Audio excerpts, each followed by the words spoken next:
Fala pessoal, começando aqui hoje mais um Clique Entrevista e o meu convidado é o Estevão Azevedo, empresário e conselheiro municipal de saúde de Campos. Muito prazer, Estevão, ter você aqui.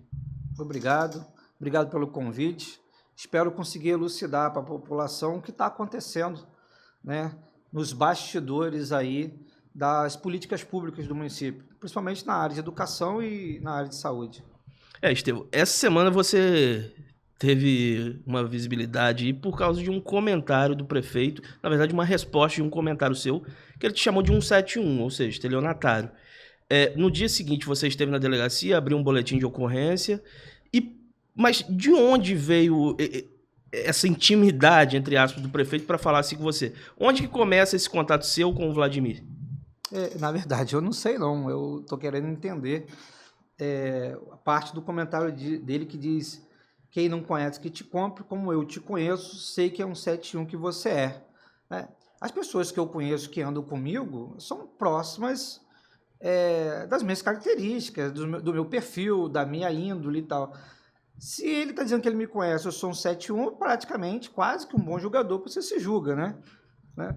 Enfim, mas de fato eu não entendi Mas você essa já teve algum manifestação. contato com ele? Ele te conhece de verdade? Não, me conhecer como pessoa ativa na sociedade, ele me conhece. Eu fui presidente da Câmara Júnior, na posse, né, na cerimônia de transferência de cargos. Ele esteve presente lá, aconteceu na Câmara de Vereadores, onde eu passei o cargo para o Alonso Barbosa, então ele esteve ali presente, né? Então, pela Câmara Júnior, pela cidadania ativa que ele sempre exerceu na sociedade, acredito que ele saiba quem eu sou. Mas me conhecer é difícil, porque talvez se ele me conhecesse, ele não entrasse nesse embate. Então... No dia seguinte você esteve na delegacia, prestou boletim de ocorrência, e agora qual é o andamento legal disso? Vamos lá. Tudo começou com o vídeo do prefeito, há tempos atrás, tripudiando o relatório pífio que foi da CPI da educação. De fato, eu fui obrigado a concordar com o prefeito. Eu também fiquei indignado, igual a ele. Eu fiz um ofício, disse nas redes sociais que faria um ofício, pedindo cópia do processo, porque eu queria ajudar o município a chegar à conclusão que o prefeito estava buscando. O prefeito está buscando ali elementos, né, de corrupção naquele contrato. E ele ficou indignado, porque não apresentaram nada essa CPI. E eu, indignado, né, movido pelo discurso do prefeito, fiquei consternado com a indignação dele e resolvi ajudar. Então, fiz no dia seguinte um pedido baseado na Lei de Acesso à Informação, lei essa que o poder público tem um prazo máximo de 30 dias para te conceder o acesso, né? E até hoje, faz mais de 100 dias que eu não tenho acesso, né, que não foi dado acesso a cópia do processo e os processos afins, que são medições, processo de pagamento. Mas qual processo seria esse? O processo de manutenção das escolas. Um processo que, há tempos atrás, era prestado por uma empresa por 9,5 milhões, aproximadamente. E, de repente, foi para 40 e poucos milhões. E o número de unidades escolares não cresceu a esse ponto. Nesse interim também, muitos processos licitatórios de reforma e ampliação aconteceram, né? E eu tenho para mim que tem medições ali que são excessivas. Como eu disse, nesse meio tempo também surgiram reformas, ampliações de escolas que deveriam tender à diminuição da medição de um contrato de manutenção. Né? Você não faz a manutenção de uma porta recém-colocada. Né? Em que pese isso variar muito de unidade escolar para unidade escolar, né? Geralmente unidades mais próximas ao modal de campus, ela tende a ter uma manutenção mais recorrente, enquanto as unidades escolares mais afastadas do modal, né, do centro da cidade, elas nem sempre precisam de tanta manutenção, porque a própria comunidade abraça com mais carinho aquela unidade escolar. Mas, enfim, tudo começou com isso. E quando o prefeito vai novamente para a rede social e começa a dizer que a Câmara não cumpre prazos legais, eu estranhei. Estranhei porque deveria ele dar o exemplo. Aí eu fui e comentei na rede social: prefeito, a Câmara está fazendo igual o senhor, né? Porque até agora o senhor não me responde a respeito das cópias dos processos ditatórios fraudulentos. E eu afirmo que são fraudulentos, né? Estou dando aqui a cara, tá? Bater, esperando aquele maravilhoso processo para dizer que eu estou mentindo. Né? Mas para dizer que eu estou mentindo, vai ter que me conceder as cópias. Né? Então, enfim. Não, mas vamos lá, para quem está nos assistindo. Esse contrato de manutenção de escolas, que teve esse aumento aí de 5 vezes praticamente o valor dele. Como que é feita a fraude, já que você está falando que existe fraude? Você falou de medição. Para quem está nos assistindo agora entender melhor, como que é feita essa medição e onde que está a fraude? Então, vamos lá. As medições, elas são mensais de um contrato de manutenção. Para você fazer a manutenção, para ser liberada a manutenção, requer também a assinatura do diretor. O diretor tem que requisitar que a empresa faça um conserto ou uma substituição de uma tomada, de uma porta, de uma fechadura. Tal. E ao que me parece, pelo pouco que eu vi do processo da CPI, eu vi ali que tem empresas que todo mês fazem medições muito próximas do teto. É como se fosse você trocar o mesmo sanitário, a mesma torneira todo mês. Né? Uhum. Então, há um forte indício ali de desvio de dinheiro público. Né? Fortíssimo indício. Né? Para não dizer assim, porque eu não tive acesso às cópias. Né? Porque até agora eu não entendi porque um direito tão basilar da democracia, que é o direito do cidadão ter a resposta dos entes públicos aos seus pedidos, ter acesso à informação, simplesmente porque é bem público, né? Bem público, não foi me concedido ainda. E o prefeito diz que ele é um cara de direita, que ele é um cara conservador, que ele é um cara democrático. Mentira, é óbvio. Né?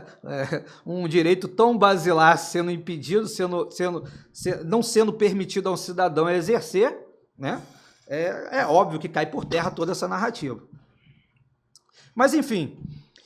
E tem também ali uma empresa que não mede como as outras. Ué, será que o lote que aquela empresa venceu tem menos problema? Ou uma empresa que de fato está preocupada com a verdade? Então nós temos ali elementos de comparação interessantes. Né?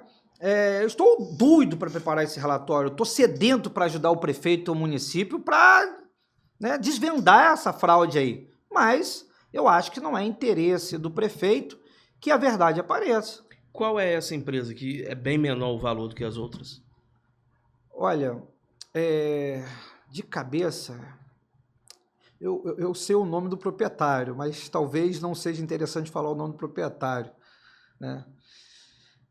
Enfim, não, mas eu acho que o nome da empresa é Ribeiro Azevedo. Uhum. Salvo melhor juízo, assim, sendo muito, eu acho que a memória está me falhando. Mas nós temos uma empresa, por exemplo, que eu guardei bem o nome dela, que é a Brasil X. Essa está próxima do teto de gastos. Não só próxima, como ela conseguiu, milagrosamente, um aditivo em um registro de preço. Isso não pode, né? Pela lei, isso não é permitido. Eu entendo que é deveras complicado. Uma justificativa de você aumentar valor, aumentar em um registro de preço que já saiu de um valor de 9 milhões para 40 milhões, né? Em números gerais, né? Em número global, eu acho complicado. Né? Por acaso, aí as conexões. Essa mesma empresa, Brasil X, do senhor Gabriel, filho do Ned lá da Baixada, na licitação da... a memória não me falhar.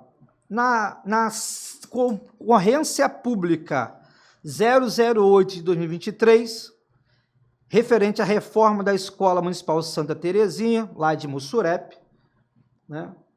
Uma licitação no valor global de R$ 7.343.089. Essa mesma empresa juntou um atestado falso para conseguir ganhar a licitação. Essa licitação de reforma? Reforma e ampliação. Tem ampliação também. Mas 7 milhões é um valor muito... Em termos de valores, não se discute muito isso, porque as planilhas, essas questões de formação de preço e tudo, são muito técnicos, falando a grosso modo, né? Não ser leviano para dizer se é pouco ou baixo. Mas tem um elemento ali nessa licitação aí, nesse edital, que chamou a atenção, alvo inclusive de impugnação minha. Eu impugnei esse edital porque existia um item ali de impermeabilização, um item recomendado para ser aplicado em ambientes externos, em lajes externas, onde tem um grande fluxo de maquinário pesado. Uhum. Né? E o metro quadrado dessa impermeabilização com base vegetal é coisa de 240 e poucos reais, 230 e poucos reais. Sendo que dentro do projeto, essa impermeabilização caríssima ficaria na laje abaixo de uma telha dupla. Então, o que justificaria ali, como justificar um emprego de um recurso técnico para ser utilizado em área externa e uma área que ficaria interna, inclusive coberta? Sim, mas... E essa impermeabilização em área coberta é 20 e poucos reais, 30 e poucos reais o metro quadrado. Então você já tinha um elemento ali de sobrepreço. Mas essa empresa Brasil X, ela teria alguma autorização para fazer esse tipo de impermeabilização? Então, foi aí que eles se estrupiaram. Impugnei o edital, na verdade fiz primeiro um pedido de esclarecimento, depois impugnei o edital sobre esse mesmo tema e disse que isso poderia ocorrer restrição na participação, porque era uma atividade tão especializada que geralmente as empresas que ganham esse tipo de contrato são específicas. Então, são empresas, é um item que tenderia a ser terceirizado para a empresa que vencesse. Então, entendo eu que um item a ser terceirizado não poderia ser parcela de relevância técnica. Sim. Né? O subsecretário de obras, apesar de ser uma obra da educação, é a Secretaria de Obras que conduz o processo. Né? É uma usurpação de função do secretário de educação absurda. O subsecretário de obra disse que não, que eu estava errado. Só que na licitação, daí todas as empresas que participaram, só uma foi habilitada. Justamente a Brasil X. A Brasil X. Justamente a que apresentou o documento falso. Mas qual documento falso? O atestado de capacidade técnica com esse item. Só ela tinha esse item. Mas como que você sabe que é falso esse documento? Isso é simples. O atestado, ele é emitido por pessoa jurídica, né? Seja ela pública ou privada. O atestado que ele juntou foi emitido por pessoa jurídica pública. E como eu conheço, e foi uma obra que ocorreu numa escola municipal lá em Miracema, um CIEP, em Miracema. Como eu conhecia como se deu toda a estrutura de contratação da Secretaria Estadual para os CIEPs, para as escolas estaduais, onde se transfere o recurso direto para uma associação privada de interesse público, que quem preside é o diretor da escola, eu fui nessa escola verificar se a obra tinha sido feita e se o serviço tinha sido aquilo outro. Porque no projeto inicial desses serviços de manutenção, nessas escolas estaduais, não continha aquele tipo de permeabilização. Então já tinha um indício ali. E quando eu fui ao local, contratei até drone para verificar se tinha aplicado nas lajes do CIEP, tal, verifiquei que não tinha nenhum tipo de permeabilização ali. Tive com a diretora, e a diretora, pasmem, ela me disse que ela não tinha assinado o documento como foi apresentado. Ela tinha assinado, há época atrás, um atestado parcial de execução, mesmo porque ela me disse que ela já tinha denunciado o contrato da Secretaria de Educação, Estadual de Educação, porque eles não concluíam a obra, e o atestado aparecia com várias folhas dizendo que a obra estava concluída. E a diretora me deu, muito nervosa, vendo que foi induzida a erro, vendo que a sua assinatura estava em um documento que ela não poderia assinar, ela me deu o número do processo no Estado, o número 6. E entrando nesse processo, né, diferentemente de Campos, que usa o SWAP, que a gente não consegue, de fato, ter acesso a nenhum documento que a gente entrou, o SEI, que é gratuito do governo federal, que é utilizado pelo Estado, utilizado pelo Ministério Público, utilizado nos órgãos internos do Tribunal de Justiça, né? O SEI, você tem acesso a tudo, é público. E eu vi lá que tinha, inclusive, um laudo de vistoria da Superintendente de Infraestrutura do Estado, dizendo que a empresa não fez o serviço, recomendando a rescisão unilateral do contrato, porque a empresa não executou o trabalho. Pasmem você. Pasmem você. Até hoje, o recurso que nós entramos provando que a empresa tinha dado documento falso não foi julgado. Não, só para ver se eu entendi. A empresa Brasil X apresentou um documento dizendo que tinha... Executado um serviço? Não, tinha especialidade para fazer esse tipo de impermeabilização, só que esse documento foi adulterado. Ela não tinha feito. Não tinha feito. Simples assim, ela não fez. Não só não fez, como um processo do próprio Estado diz que ela não fez. Não sou eu, Estevão Azevedo, afirmando. É a Superintendência de Infraestrutura de Engenharia da Secretaria Estadual de Educação, que, inclusive, rescindiu o contrato unilateralmente por não execução do serviço. E aí você entrou com um pedido, alguma coisa assim? Eu entrei o que aconteceu depois? Nada. Entrei com recurso, vou até abrir aqui que eu posso falar as datas. Né? Eu entrei com recurso contra a habilitação da empresa, dessa empresa, por julgar documento falso, exigindo um recurso que fosse aberto um inquérito administrativo ali, né, um processo administrativo ali para sancionar a empresa, e a consequência disso, da fraude do processo licitatório, é uma declaração declaração de idoneidade para a empresa, ela ficaria proibida de licitar com o município ou demais órgãos, né? E até hoje não foi julgado. Né? E aí, vamos lá, eu vou só pegar a data aqui. Aí, entrei com recurso, não tive resposta, eu entrei com recurso em 29 de fevereiro. Na verdade, não, o recurso foi em 28 de fevereiro, 29 eu requeri a manifestação da comissão de licitação, vocês tinham recebido o meu recurso, eles disseram que sim, né, agradeci. Até 10 de maio, nenhuma resposta. Eu envio um e-mail ao presidente da CPL, né, nos seguintes termos: não querendo acreditar que o secretário municipal de educação esteja de conluio com a empresa que apresentou atestado sabiamente falso neste processo, e ainda que a demora do julgamento dos recursos não seja propositalmente pensada para afastar de alguma forma o crime cometido contra a administração pública municipal pela licitante Brasil X, requeiro a Vossa Senhoria, por ser nesse momento processual a ligação dos licitantes com o gestor da pasta, que alerte o secretário municipal de educação a respeito do prazo razoável, entendido pela doutrina e jurisprudência, para julgamento dos recursos administrativos impetrados nesse processo. E ainda, que qualquer manobra para revogação desse certame poderá configurar mais uma prova de direcionamento, haja vista as inúmeras particularidades dos processos licitatórios que passaram ou passam pela Secretaria Municipal de Obras.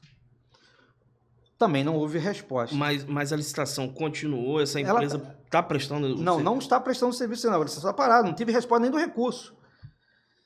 Em 14 de agosto, como não tive resposta nem desse e-mail, em 14 de agosto, utilizando a própria lei municipal, a lei orgânica da controladoria do município, geral do município, onde atribui à controladoria o papel de fiscalizar os servidores públicos municipais, eu entrei com uma denúncia, ofereci uma denúncia contra vários servidores, inclusive passado e atual procuradores do município, passado e atual secretário de obras, passado e atual secretário de educação, passado e atual secretário, subsecretário de obras,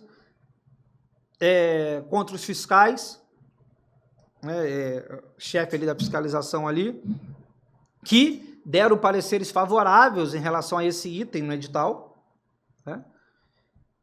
Entrei dia 14 de agosto, também até agora não tive resposta. Mas vamos lá, quando você fala que a empresa entregou um documento falso, a prefeitura, a comissão de licitação, não são vítimas também disso? Eles não foram enganados, induzidos ao erro? Eles são vítimas na medida que eles cumprem a lei, né, e abrem os procedimentos corretos para sancionar tal empresa. Agora, me pergunto eu a você, vai fazer quantos dias que ninguém toma nenhuma atitude? Inclusive, eu tive que oferecer uma denúncia contra esses servidores que não agem conforme as suas atribuições. Né? Tem que entender que crime é ação e omissão. O crime ele se configura na omissão quando você tem um dever de agir e não faz. Eles têm um dever de agir, todos esses que eu elenquei, e não agem. E o pior, ainda tem mais, que é mais sórdido ainda, mais complicado ainda. Os procuradores do município, né, nomeados pelo prefeito, eles não são procuradores de carreira. E de acordo com vários julgados do STF, e recentes julgados ainda do STF, aonde você tem uma procuradoria implantada, não se pode atribuir a representação judicial ou extrajudicial do município a procuradores que não são da carreira de advogados públicos. O cara que é agente administrativo, o cara que é assistente técnico, eles não são da carreira de advogados públicos. Eles não podem representar o município. Né? Então, em tese, todos os pareceres, em tese, né, estou falando em tese porque eu ainda não entrei com uma ação, e nem com uma representação do Tribunal de Contas por erros grosseiros ainda, mas estou preparando. Né? São apócrifas. Né? Apócrifa é quando a procuração é dada a alguém ou não é dada a alguém, né? Vamos dizer assim, né? O cara diz que o indivíduo diz que ele é procurador seu e, na verdade, a lei não atribui ele essa função. Né? Se não me engano, teve até um caso assim que é de um escritório de advocacia, que as prefeituras estão contratando esse escritório para ir no STF para brigar pelos royalties. E que esse escritório já está sendo investigado e que em Campos ele também atua. Mas voltando... Tem um caso interessante sobre isso. Em uma denúncia que eu fiz, em uma dessas, né, ações que eu entrei na justiça, eu cito essa manifestação do Tribunal de Contas a respeito dessa auditoria que foi feita nesse contrato. O tribunal, inclusive, percebeu que o passado subprocurador Rodrigo Gentil mudava de opinião de acordo com o interesse do político, do secretário, não de acordo com o interesse público. Né? Nesse voto dessa auditoria que foi dado, né, a equipe técnica do tribunal identificou isso, como ele muda a opinião dele de acordo com o interesse do político. Foi justamente essa verificação que consta nessa auditoria aí, nessa tomada de contas especial, feita nesse contrato de escritório de advocacia. É o Jaci Falcão, se não me engano. Que é de um filho de um ex-ministro do STF. Agora... STJ, acho. Isso, STJ. Voltando nessa parte aí dessa empresa, ela entrega um documento falso ali. Qual seria o procedimento que a comissão de licitação deveria fazer naquele momento? Diligência, dar à empresa o direito do contraditório e da ampla defesa, depois disso julgar e fatalmente, devido à questão de provas, deveria ser condenada, né, ser aplicada a pena de idoneidade à empresa. E ela aí deixar de poder licitar com a administração pública por fraude ou por tentativa de fraude as licitações por um período de 2 anos. Além das repercussões penais, deveria encaminhar toda essa apuração ao Ministério Público ou à autoridade policial. E essas pessoas que estão nessa comissão são de carreira? Como que elas são? Então, a Comissão de Licitação de Campos tem uma particularidade. Né? Todos são profissionais de carreira, todos são concursados. Né? E são de longa data. O grande problema, às vezes, é que para esse servidor não ficar mal com a atual administração, ele acaba cometendo erro de deixar de agir quando tem que agir. É o caso. Eu não tenho nada contra a comissão, acho extremamente competente em relação ao nível de conhecimento técnico. Né? Toda vez que você, diferente do prefeito, quando os processos estão na comissão de licitação, basta um e-mail simples e as cópias são concedidas dos processos. Né? Então, assim, agora, nessa parte, quando o assunto fica mais sério, parece que há um receio desse servidor de agir, um medo de uma retaliação, né? Porque ele sabe o que tem que fazer. eu tenho 21 anos de carreira na área de licitações e contratos. É basicamente o mesmo tempo que a comissão da licitação que está hoje, aquela estrutura está hoje, está junta. Ele sabe o que fazer. Então, eu entendo aí. Aí acaba prevaricando. Né? Mas essas pessoas que estão nessa comissão, é concurso, como que é? Então, a comissão de licitação, vamos lá, houve uma alteração na nova lei agora, né? Nós estamos falando que esses processos estão ainda baseados na Lei 866. Então, existe uma comissão de licitação. Na nova lei, a figura de comissão de licitação, ela deixa de existir para existir o agente de contratação, o pregoeiro ou a comissão de contratação. Entendo eu que a nova lei busca descentralizar as tomadas de decisões e trazer para tomar decisão o agente especialista na matéria, para evitar com que as licitações públicas muitas vezes sejam contratadas erradas, que o processo seja tocado errado, devido à falsa especialização. Né? A nova lei ela veio tentar combater aqueles inúmeros processos licitatórios que foram iniciados e não foram terminados, justamente por falhas na contratação, falhas na execução. Então, a nova lei diz o seguinte, olha, vamos criar a figura do agente de contratação. Quem é agente de contratação? O cara, em tese, que tem mais afinidade sobre o que vai ser contratado. Uhum. Né? Medicamento. Poxa, quem é vamos indicar o agente de contratação medicamento, um farmacêutico.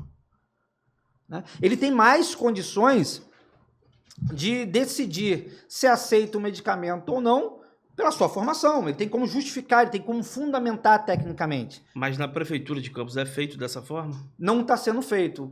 O que há um entendimento na prefeitura de Campos, não sei se da procuradoria, ou do prefeito, ou de quem que seja, que só foi uma mudança de nomenclatura. Eu não entendo que foi uma mudança de nomenclatura tão somente. Então, hoje, os agentes de contratação são os mesmos para tudo. São os mesmos anteriores mesmo da comissão de licitação, que hoje são pregoeiros e agentes de contratação. Então, hoje quem compra... É centralizado. Quem compra prego também compra seringa. Exatamente. Exatamente. E aí, nós temos um outro problema em relação a isso. Eu entendo que a comissão de licitação ou os agentes de contratação hoje nomeados é uma nomeação nula, porque quem nomeou foi o prefeito. E de acordo com a lei orgânica do município, o prefeito só pode nomear seus agentes diretos.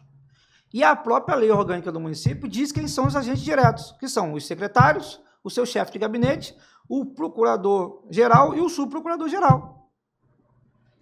E ele nomeia a comissão de licitação. E aí, quando ele vai se defender no Tribunal de Contas, ele avoca o artigo 85 da Lei Orgânica do Município, que diz que os secretários são responsáveis individualmente pelas suas pastas, pela ordenação de despesa das suas pastas. Ora, se o secretário ele é responsável individualmente pelas suas pastas, quem deveria nomear a comissão de licitação, ou agente de contratação, ou pregoeiro? O secretário, não o prefeito. Né? E não há de falar de avocação, mas se ele nomeia o secretário, ele pode o quê? Avocar a competência do secretário. Não pode, porque é a própria lei que dá a atribuição. Poderia avocar, ou poderiam discutir uma possível avocação, se a lei não falasse nada, se ela fosse silente, mas não é o caso da nossa lei orgânica do município. E o mais estranho ainda, existe também uma lei orgânica da Procuradoria do município, que diz que a Procuradoria devia ter uma estrutura, como corregedoria, como Conselho Superior da Procuradoria. Eu também entrei com um pedido de informação, que também até hoje não respondido, para que o procurador-geral, o anterior, o Dr. Landes, me informasse qual é a estrutura da Procuradoria, porque eu queria fazer denúncia contra ele e vi que tinha uma corregedoria. Eu queria saber quem era o procurador-corregedor, para eu endereçar a denúncia. Né? E não foi respondido. Eu tive que entrar com mandado de segurança. Né? Para ter o direito simples de ter acesso à informação. Então, está pendente de julgamento ainda do mandado de segurança. Assim como eu entrei com o mandado de segurança para ter acesso à informação, acesso ao processo da manutenção das escolas. E como o município tem mais de 200 mil habitantes, eu acho que a regra do jogo é a seguinte, tem que entrar no Tribunal de Justiça. O mandado de segurança contato do prefeito tem que entrar direto no Tribunal de Justiça. Nós entramos, aí tive um azar por enquanto, né, da distribuição cair para um desembargador que acabou de entrar de férias. Mas em 30 dias, acredito eu, que a gente tem algum resultado positivo. Não vejo um desembargador, um juiz, indeferir um pedido basilar de acesso à informação. É como se uma decisão contrária a ter acesso a essas informações é como se o judiciário chancelasse que o administrador público não precise prestar contas à sua população, ao seu eleitorado. Né? Seria caótico, né? Seria um contrassenso absurdo. Mesmo porque a própria Lei de Acesso à Informação diz que a não resposta aos pedidos de informação dentro do prazo legal configura crime de improbidade administrativa. Tamanha a importância, desculpa, tamanha a importância da transparência da informação. Né? E esse é o pé que está hoje a educação do município. Você não tem acesso à informação, você pede, não é dada, você tem vários processos com fraude, aqui nesse caso Santa Terezinha é fraude clara, perpetrada por uma empresa que, como é uma empresa da base governista, porque tudo verifica, tudo se vê que é essa empresa que tinha que ganhar esse processo, pô, é só ela que foi habilitada, né? Só ela. De um item que a gente pediu esclarecimento, impugnou. Caramba, será que nós somos tão ruins assim em interpretação? Será que uma equipe de engenharia é tão fraca assim, né? Uma equipe que conta com mestres de engenharia, doutores em engenharia, né? Engenheiro eletricista, engenheiro mecânico, engenheiro sanitarista, engenheiro ambiental, engenheiro químico, engenheiro civil, engenheiro de segurança do trabalho, poxa, engenheiro de telecomunicações, será que eu tenho uma equipe tão ruim assim, né? Muitos deles com mestrado e doutorado, será que eu tenho uma equipe tão ruim que me orientou de forma errada? Parece que não, né? Ao longo do tempo, me parece que não. Você também é conselheiro de saúde do município. Você só tem essas denúncias na parte da educação ou tem algumas coisas estranhas também na saúde? Não, a saúde, eu sou conselheiro municipal de saúde, é bom explicar o que é um conselho municipal de saúde. O Conselho Municipal de Saúde é um órgão colegiado, né, deliberativo e fiscalizatório, e há entendimentos no STJ, STF, que ele pode ser normatizador nas lacunas de procedimentos, né, de gestão. Eu sou um dos 40 conselheiros. O Conselho Municipal de Saúde de Campos são 40 conselheiros. Desses 40, 20 são da categoria de usuários. 5 são da categoria prestador de serviços, 5 são da categoria formador de recursos humanos, 5 são da categoria de profissionais de saúde e 5 são indicados pelo governo, né? Entendeu o legislador, à época, quando criou-se a paridade no Conselho Municipal de Saúde, que 50% dos votos deveriam ser do usuário, mesmo porque o sistema existe para o usuário do SUS, né? No Conselho Municipal de Saúde, eu exerci por muitos anos a relatoria da Comissão de Contratos e Convênios, basicamente pelo conhecimento que eu tenho sobre contratos, licitações e tudo, e nessa gestão, nesse mandato, o mandato é sempre de 2 anos, né, cada 2 anos tem eleição, eu estou servindo como relator de orçamento e finanças. Como relator de orçamento e finanças, recebi uma denúncia no Conselho Municipal de Saúde a respeito da licitação da manutenção das unidades básicas de saúde. Uma empresa, a princípio, 2 empresas representaram no Conselho de Saúde. A princípio, uma delas alegava que não tinha seu pedido de esclarecimento e sua impugnação respondido, coisa que é um absurdo, porque, baseado até mesmo no direito que o cidadão tem de resposta dos órgãos públicos, a impugnação deveria ser respondida num tempo hábil. E aí o que fez o município a Secretaria de Saúde fez tão somente republicar um edital sem analisar a impugnação dessa empresa. O edital tinha diversos erros. A princípio, numa análise rasa, eu recomendei ao secretário que suspendesse o processo para a gente analisar aquela falha. O secretário nem sequer me respondeu e tocou o processo. Em uma análise mais profunda do processo, verifiquei que o secretário de obra usurpou a função do secretário de saúde. Ele tocou o processo. Inclusive, o edital que foi republicado sequer tem assinatura de nenhum secretário, nenhum de saúde. né? Então, um ato sem assinatura, né? Como que ele vai ter validade? Ele vai ter eficácia ao longo do tempo. Mas qual seria a fraude? Só essa parte ou na parte de licitação também teve? Não, a empresa,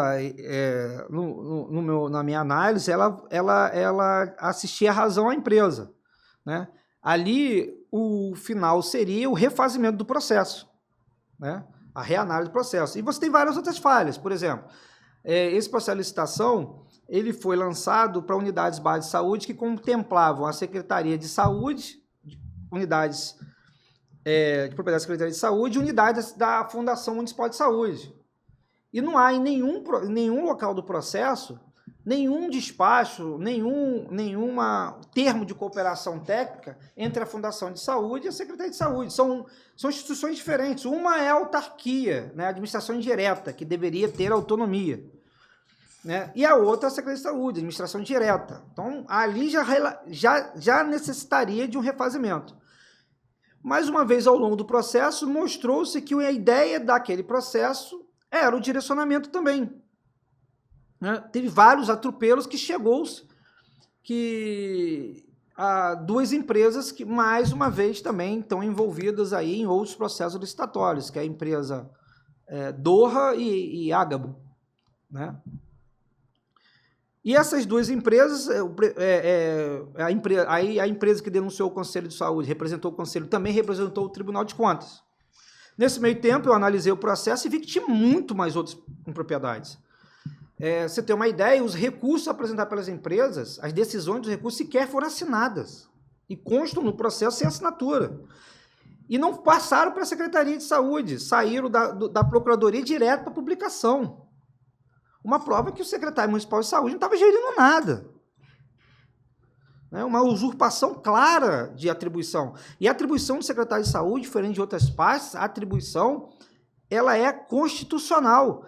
Uma das diretrizes do SUS é a administração única em cada esfera de governo. É do secretário a gestão. Mesmo se a lei municipal ficasse silente, no caso da saúde, é uma atribuição constitucional, a individualização da responsabilidade no secretário de saúde. E tem diversos erros ali, pareceres de procuradores que não são concursados na carreira ali, que daria nulidade ao parecer, recursos que não foram apreciados pelo secretário, pela autoridade superior hierárquica, né? Fluxo de um processo totalmente equivocado, e no final das contas, aí assinaram o contrato com essas duas empresas, inabilitando todas as outras. Essas duas empresas têm algum lastro de alguma obra que elas já fizeram? A Ágabo, que eu tenho notícia, trabalhou no HGG, coisa que aguçou minha curiosidade também, como conselheiro de saúde, conhecer esse contrato. Eu ainda não requisitei, você vê que são tantas coisas para fazer. Infelizmente, o Conselho Municipal de Saúde não tem estrutura, não tem equipe técnica nem nada, então todo o trabalho de fiscalização ele é exercido individualmente pelo conselheiro às suas custas, tá? Por que às suas custas? O Conselho Municipal de Saúde, o Conselheiro Municipal de Saúde exerce função de interesse público e não é remunerado, né? Desafiaria os vereadores aí serem vereadores sem remuneração, né? Mas o Conselho de Saúde é uma função pública sem remuneração, né? E acaba que, para a gente ter alguma efetividade, né, a gente mostrar compromisso, a gente que tem compromisso com a coisa pública, compromisso com a sociedade de Campos, né? Não é de agora que eu sou Conselheiro Municipal de Saúde, né? Estou no meu, acho que no meu 7º ou 8º mandato, né? São anos aí de luta, né? A gente acaba tendo que custear o nosso próprio trabalho de fiscalização. O conselheiro não tem carro para fiscalizar, a gente usa o nosso próprio carro, usa o próprio combustível, né? Recentemente, a gente teve um embate sério com o secretário de saúde que ele não queria pagar nem para os conselheiros irem na conferência estadual, os conselheiros eleitos, né, delegados nossos eleitos ali, que estão há mais de não sei quantos anos no Conselho de Saúde, para ir representar o município na conferência estadual. E nós estávamos falando de R$900 para cada um, R$900 para ficar ali 5... Quer dizer, são extremos, né? Onde você vê uma administração pública que quer primar por uma legalidade, obstruindo o poder de fiscalização do conselheiro de saúde, e passa uma boiada, né, em corrupção, em direcionamento do processo licitatório na saúde. E olha que eu ainda nem mexi ainda nos processos de medicamento. Imagina se eu tivesse tempo para pegar os processos de medicamento também, hein? Alguém que me ajudasse, hein? Isso que eu acho que eu acharia. Os problemas, por enquanto, que eu vi, que eu pedi, né, foram só dos processos de obras, né? Imagino que eu devo achar no processo de medicamento também, né? Essa empresa Ágabo aí, eu posso até citar ela aqui, porque quando ela foi contratada para fazer a obra do HGG, nós noticiamos aqui no Clique Campos que o dono dessa empresa é o Márcio Andrade Feital, se não me engano. Ele é sócio do Frederico Paes, o vice-prefeito. Ele é sócio do Frederico Paes? Ele é sócio do Frederico Paes. O Frederico me processou, eu mostrei que ele era sócio e o Ministério Público pediu o arquivamento do processo. Então eu posso citar isso daqui porque não tem problema nenhum. Agora, ele te processou dizendo que você estava mentindo, igual o prefeito fez me chamando de 171? e eu mostrei que eu não estava. Nossa, vai ser divertido também. Então, Estevão, eu te agradeço aqui pela participação. Aqui está sempre de portas abertas para você. Quando tiver alguma denúncia, alguma coisa assim, é só chamar que a casa está aberta. Eu tenho um recado pro eleitorado, para a população. Será que eu posso dar? Pode, fica à vontade. Então, nossa sociedade campista, senhores eleitores, cidadãos como um todo, né? Eleger um político, seja ele situação, oposição, esquerda e direita, não pode ser um cheque em branco, né? É muito interessante lembrar aqui que a Constituição garante que o poder que o povo exerce pode ser de forma indireta, através dos seus representantes, ou de forma direta, né? Você, cidadão, você pode fiscalizar, você tem o direito a acesso às informações, você tem que se comprometer com a sua cidade. Então, nas eleições, votem consciente. E eu vou estar sempre aqui, por amor ao debate, discutindo com vocês, prestando contas do trabalho que a gente exerce como cidadão ativo e também como conselheiro municipal de saúde. Um abraço. Valeu, Estevão. Muito obrigado pela sua participação. Pessoal, ficamos por aqui. Até a próxima. Fique ligado aqui no Clique Campos.